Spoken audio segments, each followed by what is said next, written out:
দলের ভেতরে কোনো কথা বলতে দেওয়া হতো না, কোনো সমস্যার সমাধান করা হতো না। মমতা বন্দ্যোপাধ্যায়ের বিরুদ্ধে এবার বিদ্রোহ ঘোষণা করে TV9 বাংলাকে জানালেন শতাব্দী রায়। এখন তো মানে প্রত্যেক মুহূর্তে প্রত্যেক হেডলাইনে তুমি রয়েছো। যা হচ্ছে ঘটছে স্রোতের সঙ্গে চলো, তারপর দেখা যাবে ভবিষ্যৎ। এই যে 17 বছর থাকা হয়েছে, মমতা ব্যানার্জির প্রতি কৃতজ্ঞতা আছে, মমতা ব্যানার্জিকে প্রতি ভালোবাসা। আমি ইমোশনালি অ্যাটাচ মমতা ব্যানার্জির সঙ্গে, এবং যে ইমোশনালি আমি এখনও বিশ্বাস করতে পারছি না নিজেকে যে আমি মমতা ব্যানার্জির সঙ্গে নেই। বা আমি 4 তারিখের পরের দিন থেকে আমি ভাবছি, স্বপ্ন দেখছি যে দল এরমভাবে হেরে গেল।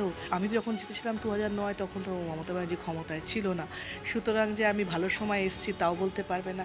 এবং এই যে 4 বারের ওঠা নামা সবেতে আমি ছিলাম। আস্তে আস্তে হয়ে গেল। দলের ক্ষেত্রে আমার মনে হলো যে দল কারুর কথা শুনতো না আগে থেকেই, কিন্তু যদি আমার কথা তুমি না শুনে তুমি ঠিক কাজ করো, বা আমার ভুল সাজেশন না নিয়ে তুমি ঠিক করো, তাহলে আমি নিশ্চয়ই তোমার সঙ্গে আছি।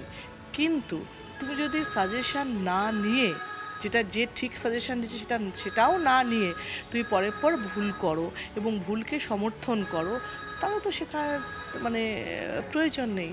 আর দ্বিতীয়ত যে তুমি যদি আর্টিস্টদের ক্ষেত্রে নিশ্চয়ই আমাকে সেই হিসেবে ট্রিট করবে না, যেহেতু এত বছর ধরে আমি দলটাকে করেছি। এবং এরমও করিনি যে শুধু আমি স্টারডাম দেখিয়ে জিতেছি, বা স্টারডাম দেখিয়ে শুধুমাত্র এলাকায় না গিয়ে ইলেকশন করেছি, তাও না। আমি রাজনীতিবিদের থেকে বেশি পরিশ্রম করেছি দলের সঙ্গে থেকে। হ্যাঁ, দল যদি হয়, দলের প্রচুর ভুল, তুমি যদি তখন সমর্থন করেছো কেন? সমর্থন করা হয়নি, তখনও হয়েছে, কিন্তু তোমাদের সামনে করিনি। কিন্তু কিছু কিছু জায়গায় বলতে গেলে বলতে দেওয়া হতো না, যদি আপত্তিজনক কী প্রবলেম হচ্ছে শোনা হতো না, শুনলেও স্টেপ নেওয়া হতো না। তো সেখানে তুমি কি করে বলবে যে এরা গদ্দারি করলো? গদ্দারি নয়। তো এটাকে সলভ করা উচিত ছিল, যে অনেক দিন ধরে বলছে, সবাই যখন বলছে তাদেরকে সেই মানে রেকগনাইজ করা উচিত তাদের প্রবলেমগুলো। তা না করে তুমি যদি ভাবো যে আমি শেষ কথা শুনতে হবে, সেই জায়গা থেকে সবাই বিদ্রোহ হয়ে উঠেছে। কোনোরকম তালিকা স্পিকারের কাছে এখনো জমা পড়েনি। সত্যিটা আমরা জানি কি হয়েছে কি হচ্ছে, এবং সেটা যাবে। মানে এরম তো নয় যে চিঠিটা আমরা লিখে চলে এলাম, স্পিকারের কাছে গেল না, এটা তো হবে না। নিশ্চয়ই স্পিকারের কাছে যাবে, ঠিক সময়ে যাবে, ঠিক জায়গায় যাবে। কী কারণে আটকে আছি এটা আমরা জানি। তো সুতরাং যারা এইসব ভাবনা ভাবছে যে কেন স্পিকারের কাছে দিচ্ছে না, কেন, নিশ্চয়ই তার কোনো কারণ আছে। সেটা সব কিছু অফিসিয়াল করা তো হবেই। তো এটা তো প্রথম স্টেপ। অনেক সাংসদ রয়েছেন যারা এখনো পর্যন্ত তাদেরকে আমরা এই তালিকাভুক্ত করতে দেখিনি, তার মধ্যে অবশ্যই সায়নী রয়েছেন। তারা কি আপনাদের সঙ্গে যোগাযোগ করছেন? আপনাদের কি দল ভারী হচ্ছে?